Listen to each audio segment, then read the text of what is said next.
अस्सलाम वालेकुम वरहमतुल्लाहि वबरकातुहू। JFS one of its kind YouTube channel और फेसबुक पेज पर क्लास 8 के मॉडल पेपर्स की एक्सप्लेनेशन सीरीज़ के साथ हम आपकी खिदमत में हाजिर हैं। मैं जमशीद आरिफ आपके सामने क्लास 8 का इंग्लिश मॉडल पेपर आपके सामने एक्सप्लेन करने जा रहा हूँ।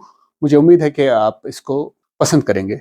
तो प्यारे बच्चों, क्लास 8 के जो मॉडल पेपर्स हैं वो SCERT ने अपनी वेबसाइट पे दिए हुए हैं, आप उनको वहाँ पर देख सकते हैं। क्लास 8 के मॉडल पेपर्स साल 2023-24 के लिए। तो सबसे पहले हम बात करेंगे सब्जेक्ट इंग्लिश की। तो बढ़ते हैं हम इस साल के 8th क्लास के मॉडल पेपर की तरफ। क्लास 8 का मॉडल पेपर है साल 2023-24 का। इसके मैक्सिमम मार्क्स 50 हैं। जैसे कि मैंने आपको पहले ही कहा, सबसे पहले आएगा सेक्शन A जो हमारा रीडिंग कॉम्प्रिहेंशन है। इसके 15 मार्क्स हैं।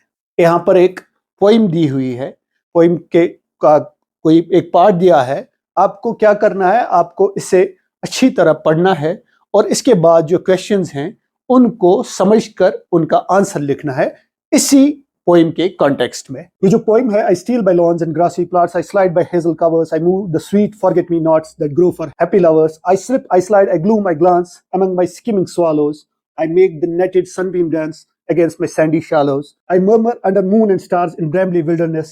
I linger by my shingly bars. I loiter round my tresses. And out again I curve and flow to join the brimming river. For men may come and men may go, but I go on forever. ये जो stanzas दिए गए हैं, ये आपकी class 8 की जो book है उसमें एक पोइम है, द ब्रुक, उसी से है। तो आपको अब ये क्वेश्चंस जो हैं इसको करने हैं। पहले 3 क्वेश्चंस मल्टीपल चॉइस क्वेश्चंस है। पहला क्वेश्चन है, which among the following is a flower? इनमें से कौन सा वाला एक फ्लावर है?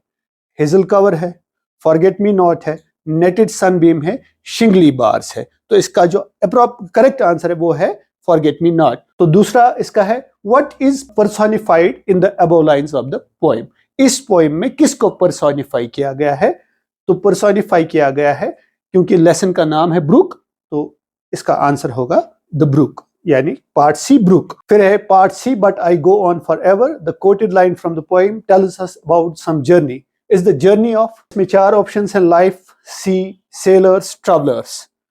क्योंकि लेसन का नाम जो है वो ब्रुक है और वो सिंबल है लाइफ का, तो इसका आंसर है पार्ट ए, लाइफ। ना तो ये सी की जर्नी है, ना सेलर्स की, ना ट्रैवलर्स की, बल्कि ये जर्नी ऑफ लाइफ है।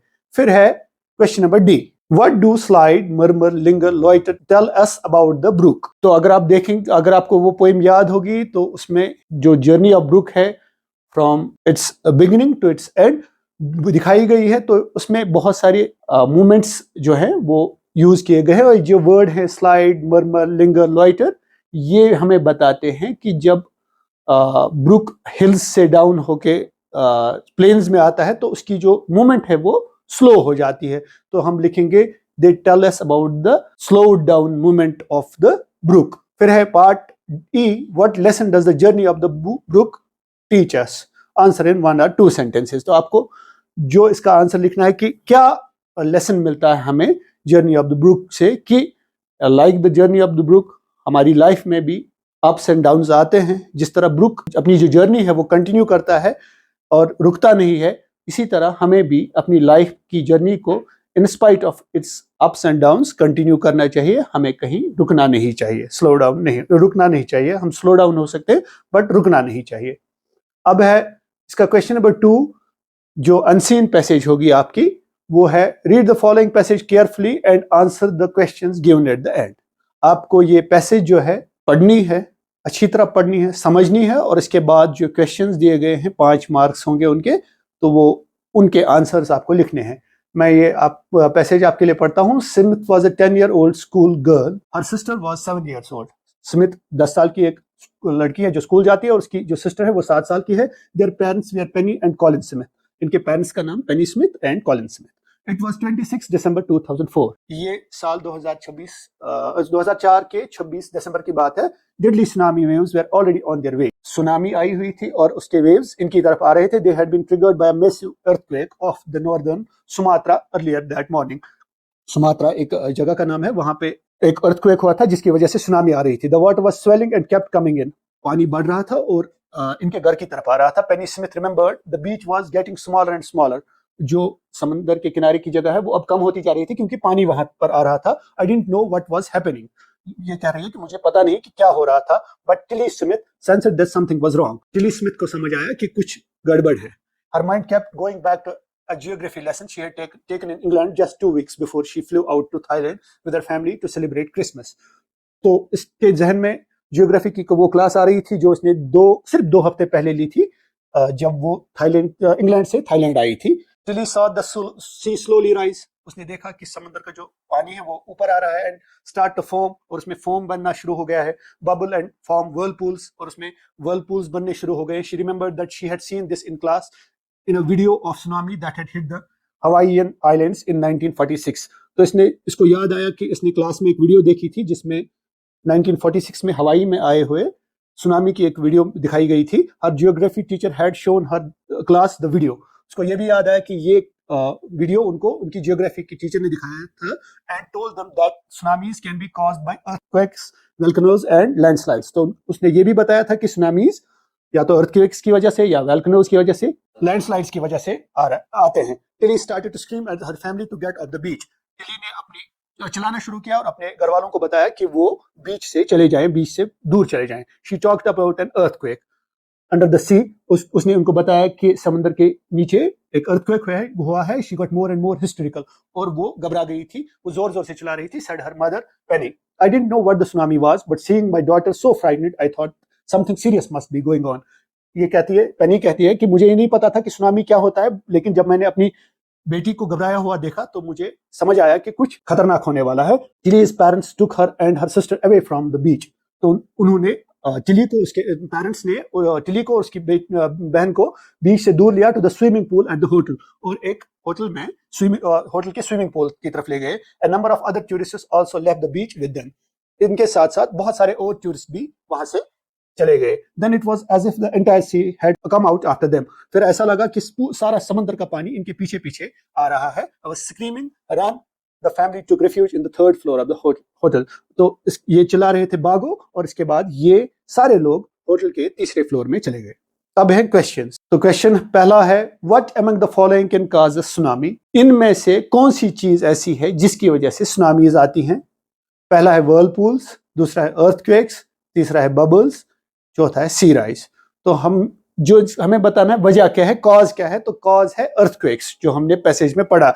विच religion festival is mentioned in the given passage? तो आपको बताना है इस पैसेज में कौन सा फेस्टिवल बताया गया है। अगर हम यहाँ पर देखेंगे तो यहाँ पर फ्लू आउट, इस लाइन में है, flew out to Thailand with her family to celebrate Christmas.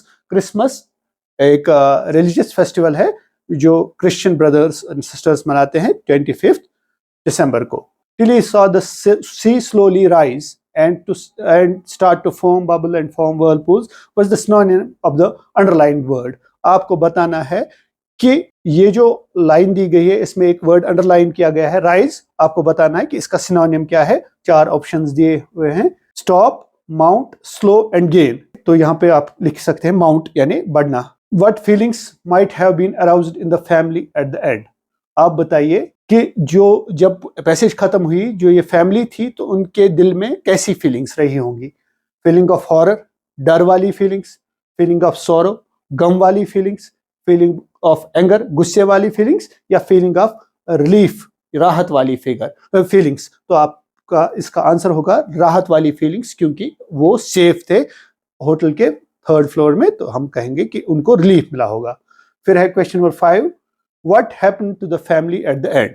तो आप लिखेंगे जो आपके लास्ट लाइन में लिखा है कि इन्होंने the family took refuge in the 3rd floor of the hotel। तो क्वेश्चन नंबर 3 जो हमारा है वो है, look at the below given picture carefully and answer the questions given at the end। इसके 5 मार्क से 5 क्वेश्चंस होंगे। तो यहाँ पर आप एक पिक्चर देख सकते हैं, एक लड़का है, एक डॉगी है, एक हाउस है, एक ट्री है और बाकी चीजें हैं। आपको इसको केयरफुली देखना है। आपके एग्जाम में जो पिक्चर होगी, जरूरी नहीं है कि यही पिक्चर हो, लेकिन जो पिक्चर होगी आपको उसको केयरफुली देखना है, समझना है, और फिर जो क्वेश्चंस होंगे उनको आंसर करना है। आपको ऑब्जर्व करना है। यहाँ पे क्वेश्चन नंबर 1 है, observe the shadows in the picture. इस पिक्चर में जो शैडोज बनाए गए हैं, चीजें बनाई गई हैं और उनके शैडोज भी बनाए गए हैं। And tell which time of the day in there is, ये होना चाहिए था इज देयर, तो ये किस टाइम में ये जो इवेंट हुआ है ये किस टाइम में हुआ होगा।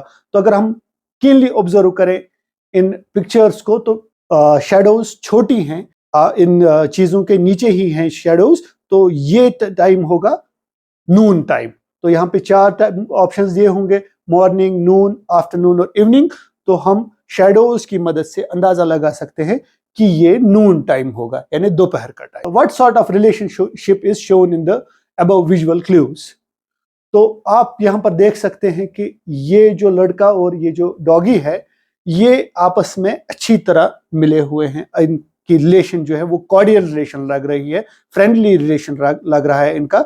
तो इसी का आंसर करना है आपको कि ये रिलेशन ऑफ हैट्रेड है, नफरत वाला रिलेशनशिप है, रिलेशनशिप ऑफ एनिमिटी है, दुश्मनी है, दुश्मनी वाला रिलेशनशिप, फिर है रिलेशनशिप ऑफ अफेक्शन और रिलेशनशिप ऑफ जेनरॉसिटी।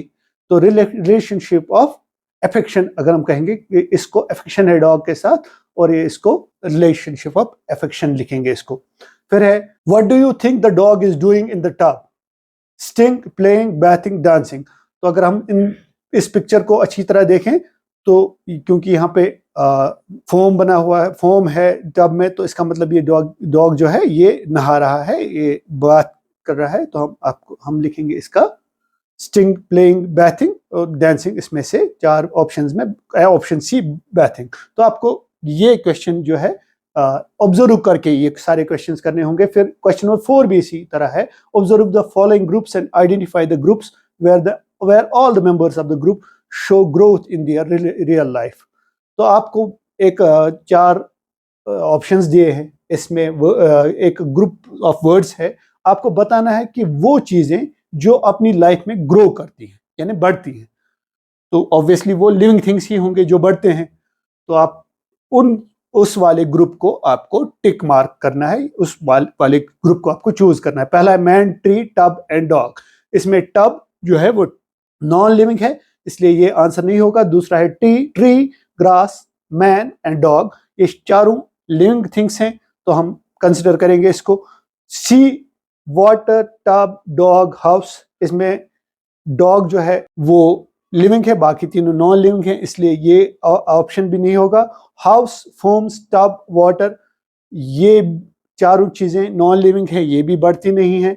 तो ग्रो सिर्फ जो लिविंग थिंग्स का ग्रुप है, tree, grass, man and dog, ये करेगा। तो इसका ऑप्शन बी आंसर होगा। आपको भी अपने एग्जामिनेशन में कीनली ऑब्जर्व करना है कि आपका क्वेश्चन क्या कहता है। What kind of atmosphere is shown in the pictures? Answer in 1 or 2 sentences. आपको बताना है कि इस पिक्चर में किस काइंड का एटमॉस्फेयर बताया गया है। तो आपको वो अपने वर्ड्स में लिखना है कि अगर आप लिखेंगे समर है, नून टाइम है, एक डॉगी है जिसको गर्मी लगी हुई है और ये इसको नहला रहा है ताकि इसकी जो गर्मी है वो दूर हो सके। तो इस तरह आप ये क्वेश्चन कर सकते हैं। अब है सेक्शन बी हमारा, जो ग्रामर का है 8 मार्क्स का। इसमें आपको complete the passage by applying appropriate words from the box given. आपको यहाँ पे वर्ड्स दिए हुए हैं, आपको इनको चूज करके जो नीचे वाली पैसेज है उसको करना है। माई dash sister is very naughty when she came back. तो आपको ये पैसेज पूरी तरह पढ़ के इसके क्वेश्चंस देखने हैं कि कहाँ पे कौन सा वर्ड फिट होता है।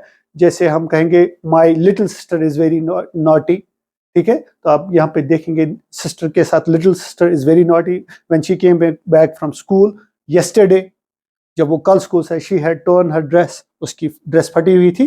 तो इसी तरह से आपको देखना है कि इस पैसेज में ये जो वर्ड्स दिए हुए हैं वहां पे कोई और पैसेज होगा, वर्ड्स अलग होंगे। आपको देखना है कि आप अप्रोप्रिएटली उनको कैसे उसमें फिलअप करेंगे और आपके 5 जो मार्क्स, ये 5 जो फिल इन द ब्लैंक्स हैं वो आप कंप्लीट करेंगे।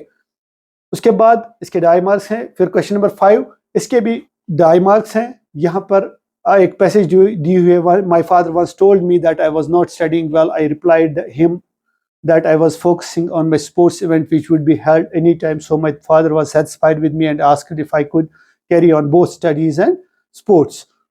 तो ये जो पैसेज है ये इनडायरेक्ट स्पीच में है, आपको इसको डायरेक्ट स्पीच में कन्वर्ट करना है। आप वहां पर कोई और स्पीच होगा या तो वो डायरेक्ट में होगा तो आपको इनडायरेक्ट में कन्वर्ट करना है, और इनडायरेक्ट में होगा तो आपको डायरेक्ट में इसको कन्वर्ट करना है। वो आप जानते होंगे किस तरह करना है। इसको आप चेंज करेंगे फ्रॉम डायरेक्ट टू इनडायरेक्ट या इनडायरेक्ट टू डायरेक्ट स्पीच। फिर क्वेश्चन नंबर 6 है, read the following passage and edit in terms of tenses, punctuation and the appropriate spelling. और आपको देखना है कि ये जो all thing living things needs, तो जो रेड कलर में यहाँ पे जो वर्ड्स है, तो आपको इसको एडिट करना है। आपको देखना है कि ये सही है, जहां पर तो इसमें टेंसेस की गलती हो सकती है, इसमें स्पेलिंग मिस्टेक हो सकता है, या पंक्चुएशन मार्क्स हैं, तो वहां पर आपको देखना है। यहाँ पर जो जो रेड कलर के आपको जो लग रहे हैं, दिख रहे हैं, नीड्स, हैज, डेजर्ट, यहाँ पे नोट ऑफ इंट्रोगेशन है, या क्वेश्चन मार्क जिसको हम कहते हैं, स्वीट है, तो आपको देखना है ये इसमें कहाँ पे फर्क है। तो पहला लिविंग थिंग्स है तो हम नीड यूज करेंगे, नीड्स नहीं करेंगे। ये टेंस में आपको पता होगा कि जब प्लूरल हो तो नीड्स नहीं लगेगा, तो नीड लगेगा, तो एस आपको खत्म करना है। तो इस तरह ये चेंज हो जाएगा। The few plants and animals that live in desserts, क्योंकि ये प्लूरल है तो हैज नहीं आएगा, हैव आएगा यहाँ पर, have developed the ability. Desert की स्पेलिंग गलत है तो आपको DESERT लिखना है। द रीजन इज दे, यहाँ पे स्वेट होना चाहिए SWEAT, तो इस EE को चेंज करके यहाँ पे EAT लिखना है आपको। और यहाँ पे can drink a lot of water at one time, क्योंकि ये क्वेश्चन नहीं है, ये कंटिन्यूस में ये क्वेश्चन, ये सेंटेंस है, तो ये नोट ऑफ इंट्रोगेशन खत्म करके आपको सिर्फ फुल स्टॉप डालना है वहां पे। तो इस तरह ये 3 मार्क्स का क्वेश्चन आपका हो जाएगा। फिर सेक्शन C में राइटिंग स्किल्स जो 12 मार्क्स के हैं, यहाँ पर है read the following mind map. एक माइंड मैप दिया हुआ है, एक वर्ड है बीच में लाइफ, तो लिखा है water, light, plants, shelter, animals, heat, air, food. तो आपको इसको एक देख के dialogue between teacher and student इस के बारे में, तो आप कहेंगे व्हाट्स लाइफ, तो water, light, plants, shelter, animals, heat, air, food को यूज करते हुए आपको एक डायलॉग क्रिएट करना है बिटवीन टीचर एंड स्टूडेंट। जो अगर स्टूडेंट्स की तरफ से आप लिखते हैं तो एक क्वेश्चन लिखिए और टीचर उसका आंसर करेगा यूजिंग दीज वर्ड्स जो आपको दिए हुए हैं। या अगर आप ये नहीं करते तो आपके नीचे एक read the below given visual clue and develop a story of your own. आपको यहाँ पर एक पिक्चर दी हुई है, ये फेमस स्टोरी है द 2 गोट्स। तो ये ब्रिज पर जा रही हैं, इसको आपको जहन में रखना है और इसको देख के आपको अपने वर्ड्स में एक स्टोरी डेवलप करनी है कि ये 2 गोट्स हैं जो एक ब्रिज, छोटे से नैरो ब्रिज को क्रॉस कर रही थी, बीच में आई और टकराई, फिर दोनों उसमें पानी में गिर गई। तो इसको जहन में रखते हुए आपको स्टोरी डेवलप करनी है, वहां पर कुछ और भी हो सकता है। क्वेश्चन नंबर 8 है आपका right a text message on the given situation in not more than 50 words. तो आपको एक टेक्स्ट मैसेज लिखना है अपने जिसमें लिखा होगा the next day your school has a football match with neighbouring school but the authorities suddenly announce summer vacation.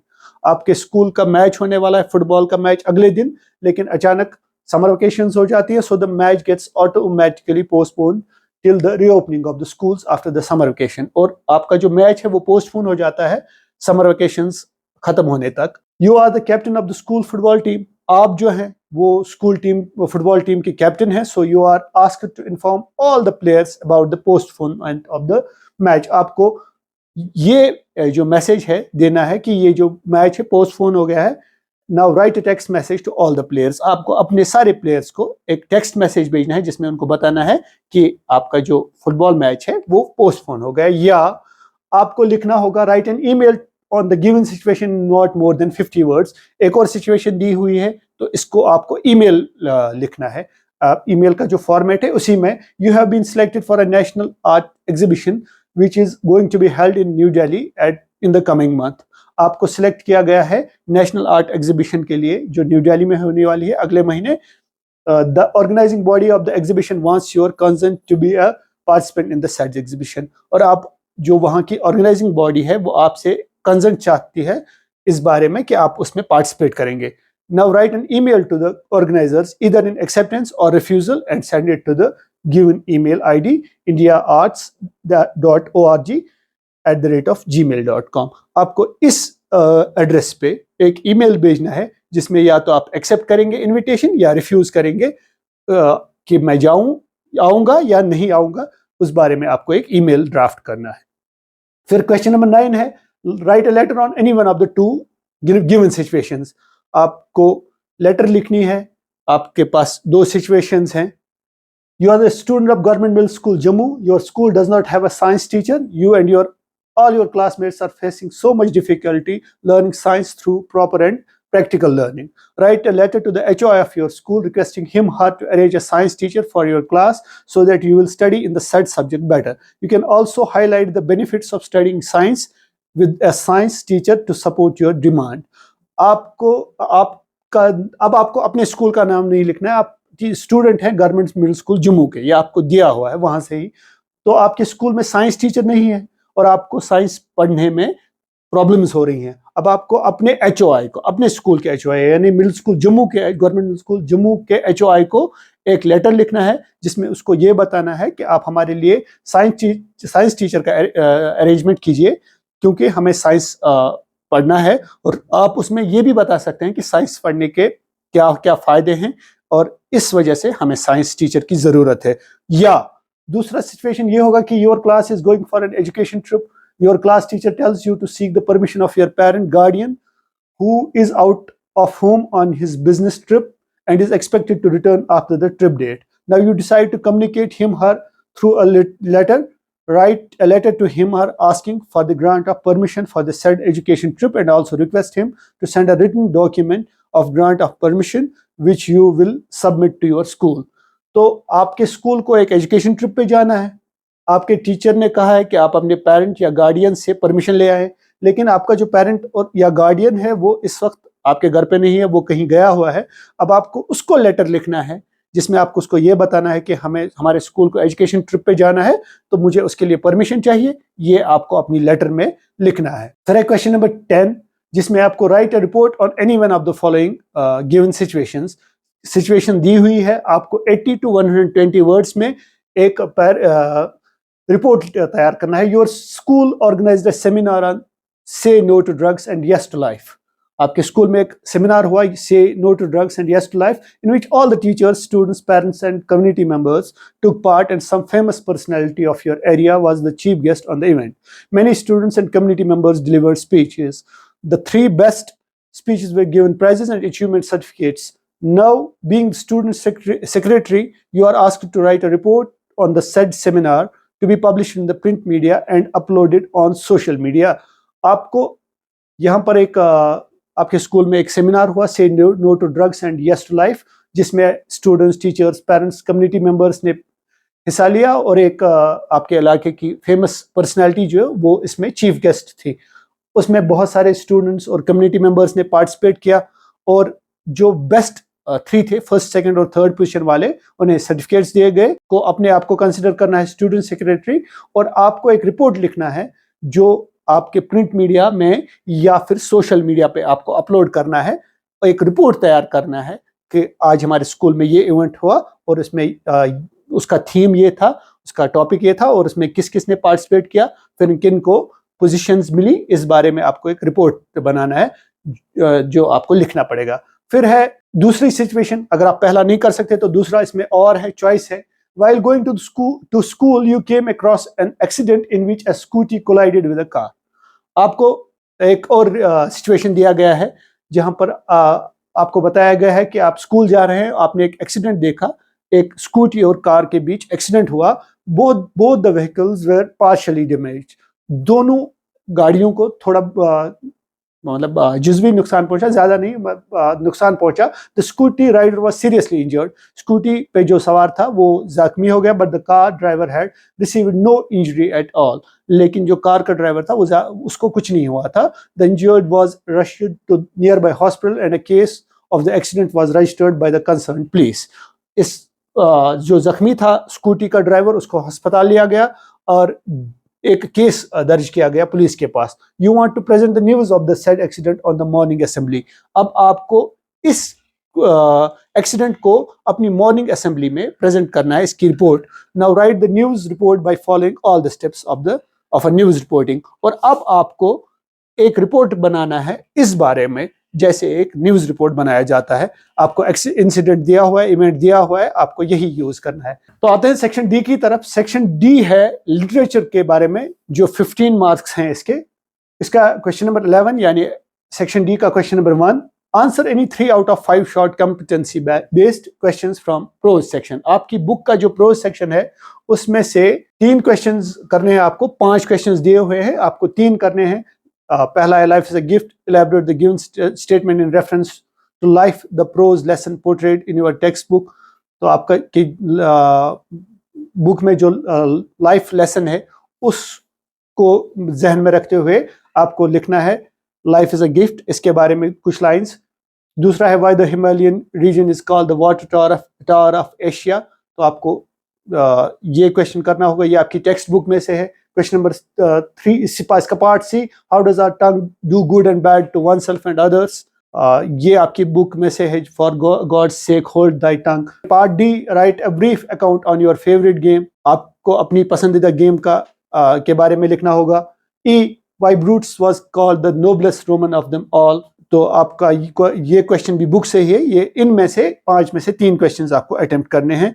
फिर है question number 12, answer any 2 out of 4 short competency based questions from poetry section. आपको 2 questions करने हैं, 4 questions दिए हुए हैं, आपको 2 करने हैं। Explain the following lines of a nation strength, ये पोइट्री सेक्शन में से है। तो 2 लाइंस दी हुई हैं, पोइम का नाम दिया हुआ है nation strength. They build a nation's pillars deep and lift them to the sky। इसको आपको एक्सप्लेन करना है। फिर है what's the rhyme scheme of the poem Porus and his elephant. अगर आपको रिकॉल करना है कि जो पोएम आपको दी गई है पोरस एंड हिज एलिफेंट, उसका राइम स्कीम क्या है। फिर है part C, the poet uses different similes for the bangles, what are these. आपको बताना है कि पोइट ने जो बैंगल्स के लिए सिमिलीज यूज की हैं, सिमिलीज आपको पता होगा क्या होता है, तो वो आपको जो आपकी पोएम बैंगल सलर्स में है वो रिकॉल करके लिखनी है, वो सिमिलीज। और इसके बाद in the poem stars speak to man, the poet describes the man as a serpent, why. जो stars speak to man poem है आपके बुक में, उसमें आदमी को, इंसान को सांप बताया गया है। आपको बताना है क्यों, ऐसा क्यों है। तो ये 4 क्वेश्चन है, इसमें से आपको 2 करने हैं। आपके इस पेपर का last question number 13, answer any one of the following questions in about 80 to 120 words. आपको 80 से 120 वर्ड्स में एक क्वेश्चन, जो 3 क्वेश्चंस दिए हुए हैं उनमें से एक करना है। डिस्कस एशियल्स as a pet, give a detailed account of Sohrab as a sun.